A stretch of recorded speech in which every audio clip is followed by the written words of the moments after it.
की ताकत पूरा नॉर्थ देख चुका है।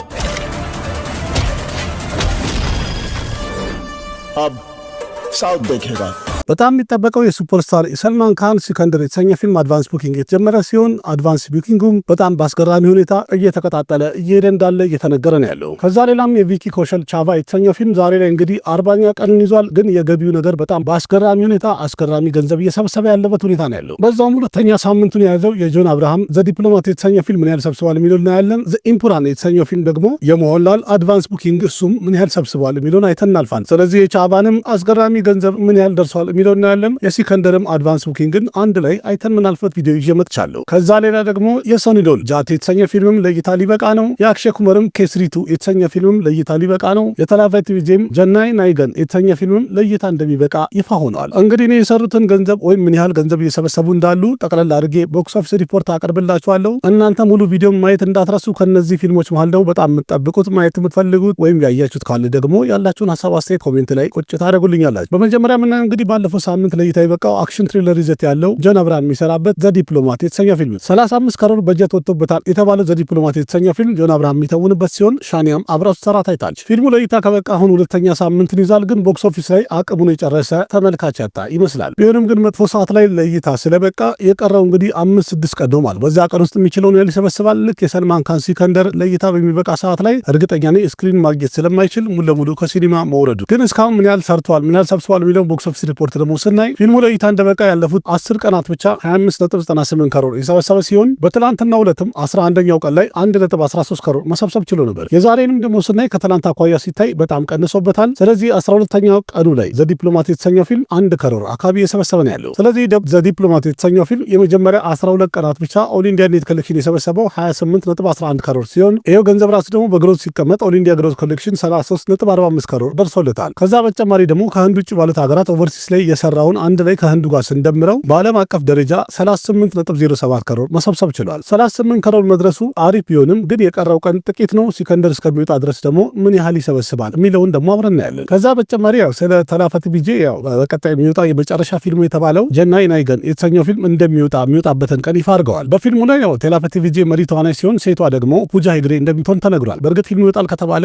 1 ዓመት ያህል ያለፈው ሲሆን ስለዚህ በስራ ህይወቱ ላይ ታላቫ ቲቪጄ የመጨረሻ ፊልሙ ሊሆን ይችላል ተብሎ ስለተጠበቀ ወይም በጣም ተመልካች እየጠበቀው ስላለ መቼ ይለቀቃል ብሎ ሁሉም ሰው እንደሚጠበቀው ፊልም ሜከሮቹም ስላወቁ አሁን ላይ የሚወጣበትን ቀን ይፋ አድርገዋል። በእርግጥ ጃንዋሪ 2026 ይወጣል ያሉ ሲሆን ፖንገል የተሰኘ በዓል አለ፣ በዛ በዓል ቀን እንለቀዋለን ብለዋል። ያ ማለት እንግዲህ የመጨረሻ ፊልሙ ስለሆነ እንደምንም በሁሉም ቋንቋ ሲለቀቅ በተለያየ ቋንቋ በ5ቱም ቋንቋ በፓኒንዳን የሚለቀቀው ሁሉም ቦታ ላይ ጥሩ ተመልካች ማግኘት እንዲችሉና ጥሩ ገንዘብ ለመሰብሰብ አሪፍ በዓል የመረጡ ይመስላል። ስለዚህ ፊልም ሜከሮቹ ትናንትና ሁለት አናውንስ እንዳደረጉት እንደሆነ ወይም እንዳሳወቁት ጃንዋሪ 9 ለእይታ ይበቃል ብለዋል 2026። ስለዚህ ታላቫ ቲቪጄ በስራ ህይወቱ እንደሚታወቀው በጣም ብዙ ሂት የሆኑ ወይም ሱፐር ሂት የሆኑ ፊልሞችን ሰርቶ ሰጥቷል። እንደሚታወቀው 500-600 ከሮር የገቡ ፊልሞችን ሰርቶ ነበረ። በጣም አሪፍ ገንዘብ የሰበሰቡ ፊልሞች አሳይቶናል። ስለዚህ የመጨረሻ ፊልሙ ነው ስለተባለ እንግዲህ በዓለም አቀፍ ደረጃ በ5ቱም ቋንቋ በፓን ኢንዲያ በሚለቀቅ ሰዓት ላይ ምናልባት የፖለቲካ ስራው ጠበቅ ካለ ወደ ፊልሙ ዓለም ላይመለስ ይችላል የሚባልበት ሁኔታ ስላለ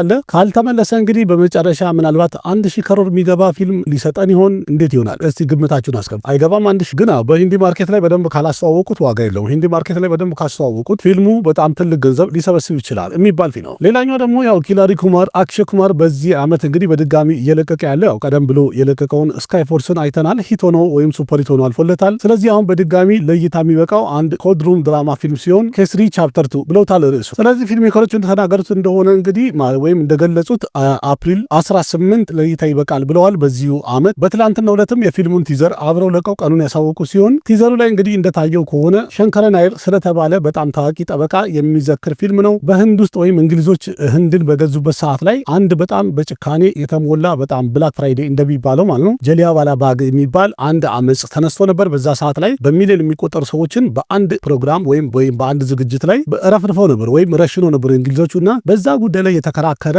ወይም ደግሞ ፍርድ ለማሰጠት የእንግሊዝ ጀነራሎችን ለረጅም ሰዓት ማሽንገን እያርከፈከፉ በንጹሃን ላይ የሰሩትን ወንጀል እንግዲህ ለፍርድ ያቀረበ አንድ ጀግና ጠበቃ ነው። የእሱን ታሪክ ዞልን ነው የመጣው። በፊልሙ ላይ እንግዲህ ወይም በቲዘሯ ላይ እንደታየው ከሆነ አክሽን ኩማር ያለው ሉክ በጣም ያምራል። በጣም የሚያምርና ቆንጆ ታሪካዊ ፊልም ይሆናል የሚል ግምት አለኝ። ተመልካቹም እንግዲህ ይህን ታሪክ በጣም ያውቀዋል። በጣም በዚህ ታሪክ ላይ በጣም ብዙ ፊልሞች ተሰርተዋል። ያን ያህል ብዙዎቹ ስኬታማ ባይሆኑም ሰርዳር ኡዴም ሲንግ የተሰኘው ፊልም በጣም ተወዶ ነበር። ግን በየትኛው አንግል ነው የሚለውን ደግሞ እዚህ ጋር በጠበቃው አንግል አድርገን ስናየው ምን ይመስላል የሚለው ትንሽ ለየት ያለ ይመስለኛል። በጣም ቆንጆ ቲዘር ለቀዋል። ትሬለሩ ደግሞ ሲወጣ የበለጠ እናየዋለን። ፊልሙ ሲወጣም እንደዚህ አይነት ኮድሩም ድራማ ፊልሞች እንኳን በጣም ደስ ይላል። የፍርድ ቤት ክርክር ያላቸው ፊልሞች ብዙ ነገር ያስተምራሉ። ስለዚህ አክሽን ኩማር ደግሞ ባዮፒክ የሆኑ ፊልሞች ሲሰራ በጣም ጀግና ነው ይችላል። ይህንንም እንግዲህ በዚህ ዓመት በድጋሚ ሁለተኛ ፊልሙ ሂት ወይም ሱፐርሂት ይሆንለታል የሚል ግምታል ተመልካቹ ከወደደው። ስለዚህ የበለጠ እንግዲህ ይህንን ታሪክ ዘርዘር አድርጌ ልክ ትሬለሩ በሚወጣ ሰዓት ላይ አቀርብላችኋለሁ። ሪቪውን በምንሰራ ሰዓት ላይ እንዴት ነው እንደዚህ አይነት ፊልም ይመቻችኋል? የጠበቃችሁት ነው የአክሽን ኩማርን አንድ ኮድሩም ድራማ ፊልም የሆነ ነው ይመቻችኋል? እስቲ አስተያየታችሁን ኮሜንት ላይ ጻፉ። ቀጥለን ደግሞ የምናየው በዚህ ዓመት እንግዲህ ለእይታ የሚበቃው በጣም ትልቅ ወጪ የወጣበት የመለያለም ፊልም ነው። እሱም ደግሞ ሉሲፈር 2 ወይም ኢምፑራን የሚል ርዕስ አለው። ይህን ፊልም ዳይሬክት ያደረገው ፕሪቲቪራይ ሱኩማረን ሲሆን በፊልሙ ላይ ደግሞ የሚተውነው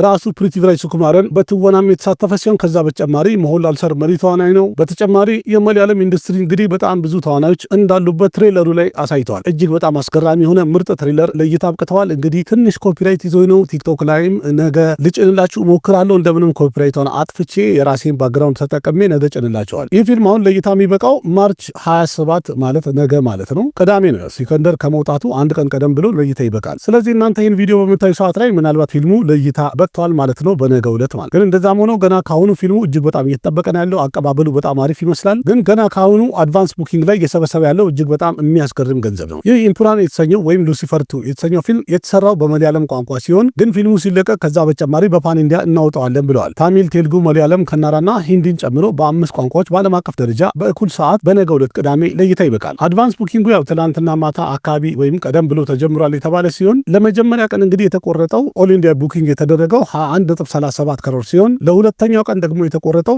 ለእሁድ ማለት ነው 6.78 ከሮር አካባቢ ደርሷል። ለሶስተኛው ቀን ደግሞ ያው ሰኞም ቢሆን የረፍት ቀን ስለሆነ 9.41 ከሮር ተቆርጧል። ስለዚህ ፊልሙ ገና ከመውጣቱ ቀደም ብሎ ማለት ነው አስቀድሞ ለቀጣይ ለተከታታይ ለ3 ቀናት ብቻ በህንድ ብቻ የተቆረጠው 37.56 ከሮር የደረሰ ሲሆን ከዛ በተጨማሪ ደግሞ ኦቨርሲስ ማርኬት ላይ በውጭ ሀገራት 27.63 ከሮር መቁረጥ ችሏል። ስለዚህ ሁሉንም አንድ ላይ ስንደምረው ኢምፑራን የተሰኘው ፊልም በዓለም አቀፍ ደረጃ አድቫንስ ቡኪንግ ብቻ 65.19 ከሮር ደርሷል። ይሄ በጣም አስገራሚ ገንዘብ ነው። በእርግጥ ይሄ ሪፖርት ከወጣ በኋላ የተወሰነ ሰዓት ይቀራል አድቫንስ ቡኪንግ፣ ግን እስከዛ ሰዓት ድረስ እንኳን ጠዋት ላይ የወጣ ነው ይሄ መረጃ 65 ከሮር አካባቢ በዓለም አቀፍ ደረጃ መድረሱ ፊልሙ ኦፕኒንግ ዴይ ላይ እጅግ በጣም ከፍተኛ ገንዘብ ሊያስገባ ይችላል የሚለውን ግምት ሰፋ አድርጎታል። ሆኖም ግን ይሄ የአንድ ቀን ብቻ ሳይሆን የ3 ቀን ነው ማለት የመጀመሪያ የሁለተኛና የሶስተኛ ቀን አንድ ላይ ተደምሮ ነው 65 ከሮር ማለፍ የቻለው። በመቀጠል ደግሞ የምናየው የቦሊውዱ አንበሳ እንዲሁም ደግሞ በአክሽን ቀደም ብሎ በጣም የሚታወቀው ሰኒ ዶል አሁን ይዞልን የመጣው አዲስ ፊልም ጃት ይሰኛል። ፊልሙን ዳይሬክት ያደረገው እንግዲህ የሳውዝ ታዋቂ ዳይሬክተር ጎፒ ቸንማን የተባለው ዳይሬክተር ሲሆን ከሶኒ ዶል ጋር አንድ ላይ በመሆን እንግዲህ ያበደ አክሽን ያለው ድምቅ ያለ ምርጥ ፊልም ይዞ መጡ ይመስላል። በፊልሙ ላይ እንግዲህ ቪለን ሆኖ የሚታየው አንድሬትድ የተደረገው በጣም ምርጡ አክተር ረንዲ ፑዳ ሲሆን ስለዚህ የፊልሙ ትሬለርም በትላንትናው ዕለት ለእይታ ከበቃ በኋላ ቲዘሩ ላይም በጣም አሪፍ ነበረ። ትሬለሩ ግን እጅግ በጣም ያበደ ነበር። ምክንያቱም ሶኒ ዶልን እኛ ከድሮ የምናውቀው አክሽን ስታንቶችን በድጋሚ ከጎፒ ቸንማን ጋር ከሳውዝ ዳይሬክተር ጋር ይዞልን መጥተዋል። በእርግጥ ፊልሙ አክሽን እንደሚሆን እየተነገረ ስለነበረ ትሬለሩ ግን በዚህ ደረጃ ይሆናል ብሎ ማንም አልጠበቀም ነበር። ምክንያቱም ጎፒ ቸንማን የፊልሙ ዳይሬክተር ሶኒ ዶልን ለማስ ካራክተር ወይም ደግሞ ማሲ ለሆነ ፊልም የመረጠበትና ያሰራበት መንገድ እጅግ በጣም አስገራሚ ነው። ምክንያቱም እንደዚህ ማስመሳሪያ የሆኑ እጅግ በጣም ድምቅ ያለ ከባባድ አክሽኖች ያለባቸው ፊልሞች እንደሚታወቀው በአሁኑ ሰዓት ላይ በጣም ስኬታማ እየሆኑ ያሉት። ስለዚህ በአክሽን ቀደም ብሎ የሚታወቀውን ሶኒ ዶልን አሁን ካለው ከጊዜው ጋር ቀላቅሎ ያመጣበት መንገድ በጣም አሪፍ ነው፣ ተወደዋል። ግን ዋናው የፊልሙ ታሪክ እንዴት ነው የሚለው ደግሞ አብረን ይሆናል። ምናልባትም ሶኒ ዶል እንግዲህ እስካሁን ድረስ ከሰራቸው አክሽን ፊልሞች እጅግ በጣም የበለጠና በጣም የተካበደ አክሽን ፊልም አሁን ልናይ ነው ማለት ይቻላል። ስለዚህ ገደርቱ የመሰለ ያን ያህል ብዙ የተካበደ አክሽን ያልነበረው ፊልም ያን ያህል ስኬታማ ከሆነ ይሄ ደግሞ ወይም ጃት የተሰኘው ፊልም እጅግ በጣም ድምቅ ያሉ አክሽኖችን ይዞ ስለመጣ ሶኒ ዶል በጣም ስኬታማ ይሆናል የሚል ግምት አለኝ። ምክንያቱም ትሬለሩ ላይ ይህን ያህል አክሽን ካሳዩ በፊልሙ ላይ ደግሞ በጣም ብዙ አክሽን ይኖራል ብዬ ተስፋ አደርጋለሁ። በፊልሙ ላይ ያሉ ዳያሎጎች ትንሽ ወይም ፈገግ የሚያሰኙ ናቸው፣ ግን በጣም የሚያማምሩ ናቸው። ከነዛ መሃልም ይሄ 2.2 ኪሎ የሆነውን እጅ ሰሜኖች በደንብ አይተውታል። አሁን ተራቸው የናንተ ነው፣ ለሳውዞችም አሳያቸዋለሁ ያለ ነገር በጣም ተመችቶኛል። በደንብ አክሽን እንደተጠቀጠቀበት በደንብ ትሬለሩ አሳይቶናል። አፕሪል 10 ለእይታ ሲበቃ እንግዲህ ምን ያህል ገንዘብ ይሰበስባል፣ ቦክስ ኦፊስ ላይ እንዴት ይሆናል የሚለው እንግዲህ እድሜና ጤናውን ስተን አብረን እናያለን። በመቀጠል ደግሞ ምናየው በ2025 እንግዲህ ከወጡ ፊልሞች መሃል እጅግ በጣም ከፍተኛ ገንዘብ በመሰብሰብ ታሪክን እየሰራ ያለው ቪኪ ኮሸል የሰራበት ቻቫ የተሰኘው ፊልም ነው። ቻቫ የተሰኘው ፊልም እንደሚታወቀው ፌብሩዋሪ 14 2025 ላይ ታበቅቶ ነበረ። የመጀመሪያ ቀን ላይ ወይም ደግሞ መክፈቻ ቀኑ ላይ በጣም አሪፍ ገንዘብ በመሰብሰብ አስገራሚ ስራ ሰርቶ ነበር። ከዛ በኋላ እንዴት ይሆናል ተብሎ እየተገመተ እየተጠበቀ ያለ ስለ ፊልሙ የተሰጠው አስተያየት ተመልካቹ እጅግ በጣም ስለወደደው በየጊዜው ወይም ደግሞ አንዳንድ እያለ ታሪካዊ ሂደቱን እየቀጠለ ሄዷል። በጣም ተወዳጅነትን አግኝቶ እጅግ በጣም ከፍተኛ ገንዘብ መሰብሰብ ችሏል። እንዲያውም ብዙ ሰው ወይም ብዙዎቹ ተመልካቾች ከገመቱት በላይ መሆን ችሏል። ፊልም ተወዳጅነቱና በተመልካቹ ማለት የተፈጠረው ሃይፕ እጅግ በጣም ከፍተኛ ሆኗል። አንደኛ ሳምንት ላይ አሪፍ ገንዘብ ሰበሰበ፣ ሁለተኛ ሳምንት ላይ፣ ሶስተኛ ሳምንት ላይ ያለ እንግዲህ ይኸው 40ኛ ቀኑን ምርጥ ገንዘብ እየሰበሰበ መድረስ ችሏል። ይህም ማለት የፊልሙ ኮንቴንትም እንዲሁም የቪኪን ትወና ተመልካቹ በደንብ ያጣጣመውና የወደደው ይመስላል። ከዛ በተጨማሪ ብዙ ፊልሞች ዳብ ተደርገው ነው የሚወጡት በተለያየ ቋንቋ። የቪኪ ኮሸል ቻቫ የተሰኘው ፊልም ግን ከወጣ ከሳምንት በኋላ በቴልጉ ቋንቋ ብቻ ደብ አድርገው አውጥተውታል ወይም ተርጉም አውጥተውታል። ከመጀመሪያ አዘጋጅተው አውጥተውት ቢሆን ኖሮ ከዚህ በላይ በሄደ ነበር ማለት። ከፊት ለፊቱም ያን ያህል ትልቅ ፊልም ስላልመጣበት ምንም ክላሽ አላረገም። ብቻውን እንግዲህ በደንብ እየሰራ ነው የመጣው። አሁንም ቢሆን ሲከንደር በሚወጣ ሰዓት ላይ በእርግጥ ስክሪን መጠኑ ይቀንስበታል። ለምን 40ኛ ቀኑን ይዞ ብዙ ስክሪን ሊያገኝ አይችልም። እንደዛም ሆኖ ግን በሚኖረው ስክሪን ጥሩ ገንዘብ ይሰበስባል ተብሎ የሚገመት አይነት ፊልም ነው። እንደዛ ከሆነ እንግዲህ እንደምንም 50ኛ ቀኑን ሊደፍን ይችላል ማለት። ግን እስካሁንም ያለው የተመልካቹ አቀባበልና ያለው ሃይፕ በጣም ከፍ ያለ ነው። ሰው እያየን ያለው ፊልሙን በእርግጥ በገቢ ደረጃ ፊልሙ ኦልታይም ብላክባስተር መሆኑን አረጋግጧል። መጨረሻ ላይ ግን የት ደርሶ ይቆማል የሚለው ደግሞ አብረን ምን ይሆናል። ስለዚህ ቻቫ እንግዲህ በአጠቃላይ 40ኛ ቀኑ ላይ ደርሷል። ምን ያህል ሰርቷል የሚለው መለስ ብለን ስናይ በ38 ቀን ብቻ ቻቫ የተሰኘ የቪኪ ኮሸል ፊልም ኦል ኢንዲያ ኔት ኮሌክሽን 596.26 ከሮር መሰብሰብ ችሎ ነበር። ይህ እንግዲህ በሁለት ቋንቋ ብቻ ነው፣ በሂንዲና በቴልጉ ብቻ። ከዛ በተጨማሪ በትላንትና ሁለት ወይም በ39ኛ ቀኑ 1.83 ከሮር መሰብሰብ ችሎ ነበር። ዛሬም 40ኛ ቀኑ ላይ ከትላንት አኳያ ትንሽ ቀንሶበታል፣ ግን እንደ 40ኛ ቀኑ በጣም አሪፍ ነው የሚባል 1.65 ከሮር ማስገባት ችሏል። ስለዚህ ሁሉንም አንድ ላይ ስንደምረው ቻቫ የተሰኘው ፊልም በ40ኛ ቀኑ ኦል ኢንዲያ ኔት ኮሌክሽን 599.74 ከሮር መሰብሰብ ችሏል። ይህ እንግዲህ ኔት ኮሌክሽኑ ኦልሬዲ 600 ገብቷል ማለት ይቻላል። በግሮዝ ደግሞ ሲቀመጥ የገንዘብ ራሱ ኦል ኢንዲያ ግሮዝ ኮሌክሽን 711.68 ከሮር መድረስ ችሏል። ከህንድ ውጭ ባለት ሀገራት ደግሞ አንድ ላይ ጨምሮ ከኦቨርሲዝ ጋር ስንደምረው በሰንባጂ መሃራጅ ታሪክ ላይ የተመሰረተው ቻቫ የተሰኘው ፊልም በዓለም አቀፍ ደረጃ በ40ኛ ቀኑ 802.97 ከሮር መሰብሰብ ችሏል። ስለዚህ በዓለም አቀፍ ደረጃ ፊልሙ 800 ከሮር በማለፉ ኦል ታይም ብላክባስተር መሆኑን ያረጋገጠ ምርጥ ፊልም ሆኗል። በመቀጠል የምናየው እንግዲህ በዚህ ዓመት በጣም የሚጠበቀው የቦሊውድ ትልቁ ፊልም የሆነው ሰልማን ካን የሚተውንበት ሜጋስታር ሰልማን ካን የተወነበት ሲከንደር የተሰኘው ፊልም። ይህንን ፊልም ዳይሬክት ያደረገው ኤአር ቡርጋዶስ የተባለ የሳውዝ ዳይሬክተር ነው። በፊልሙ ላይ የሚተውነው እንግዲህ የቦክስ ኦፊሱ ንጉስ የቦሊውዱ ሱልጣን የተሰኘው ሜጋስታር ሰልማን ካን። ከዛ በተጨማሪ ከሰልማን ጋር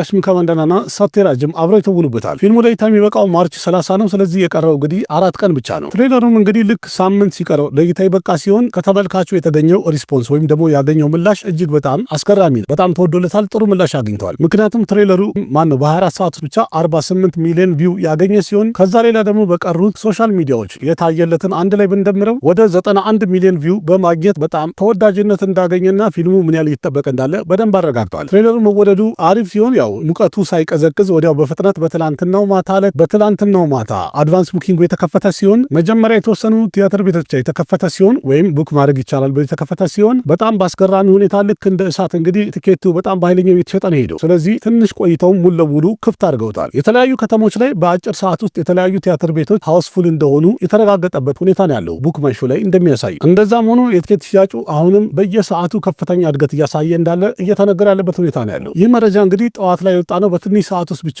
ኦል ኢንዲያ ቡኪንግ የተደረገው 3.28 ከሮር ሲሆን ከህንድ ውጭም ደግሞ የተለያዩ ቦታዎች ላይ ቡኪንግ ማድረግ ተከፍቶ ነበረ። ስለዚህ ኦቨርሲስ ማርኬት ላይ ደግሞ 5.73 ከሮር መሰብሰብ ችሏል። ስለዚህ አድቫንስ ቡኪንጉ እንደተከፈተ እንግዲህ በዓለም አቀፍ ደረጃ በጥቂት ሰዓት ውስጥ ብቻ 9.01 ከሮር መሰብሰብ ችሏል። ስለዚህ ከጅምሩ 9.1 ከሮር መሰብሰብ ከቻለ የሚቀረው ደግሞ 4-5 ቀን አለ። በዛ መሃል ምን ያህል ሊሰበስብ ይችላል የሚለው እንግዲህ አብረን ምን ይሆናል። እስከ ቅዳሜ ማታ ድረስ ደግሞ በአጠቃላይ የተለያዩ አድቫንስ ቡኪንግ ላይ የተቀመጡ ሪከርዶችን ይሰብራል ተብሎ ይጠበቃል። የመጀመሪያ ቀን ለእይታ በሚበቃ ሰዓት ላይም ደግሞ ምን ያህል ገቢ ያስገባል የሚለውም ራሱ በጣም እየተጠበቀ ያለበት ሁኔታ ነው ያለው። እንዴት ነው ምን ትላላችሁ? ፊልሙ በዓለም አቀፍ ደረጃ 100 ከሮር ያስገባል? 90፣ 80፣ 50? እስቲ ያላችሁን ሀሳብ አስተያየት ከ100 ያልፋል? የራሳችሁን ግምት ኮሜንት ላይ አስቀምጡ። የሚሆነውን እንግዲህ አብረን እያየን እንሄዳለን። ልክ እንደዚህ የተለያዩ የቦሊውድ መረጃዎችን ቦክስ ኦፊስ ሪፖርቶችን በትኩሱ እንዲደርሳችሁ ይህን ቻናል ሰፖርት አድርጉ፣ እኔን ደግፉኝ። ያላችሁን ሀሳብ አስተያየት በኮሜንት ግለጹ። ቪዲዮ ላይክ አድርጉ፣ ለጓደኞቻችሁ ሼር አድርጉ። አቅራቢያችሁ ቃሲም መካ ነበርኩኝ። በሌላ ቪዲዮ በድጋሚ እስከምንገናኝ ደህና ሁኑ። ባባይ። ያለፉት 5 ዓመታት ብቻ 59 ክሶች ተመዝግበውበታል። በየቀኑ የሆነ ሰው ገለህ ወይም ቀብረህ ወደ ቤት ቀጥ ብለህ ትመጣለህ። ሰማ ወንድሜ እሱ የማይችለው ነገር ነው እየታገለ ያለው። አንተ እዛ የተቀደሰው ወንዝ ውስጥ ገብተህ ጥለቅና ኃጢአትን እጠብ፣ ካልሆነ በሕይወት ምን ተስፋ አይኖርም። ሲከንደር ማርች 30 ለእይታ ይበቃል። ፊልሙም እንደወጣ በአሪፍ ጥራት አዲስ ቲቪ ላይ ታገኙታላችሁ። ትርጉም በቃሲም መካ።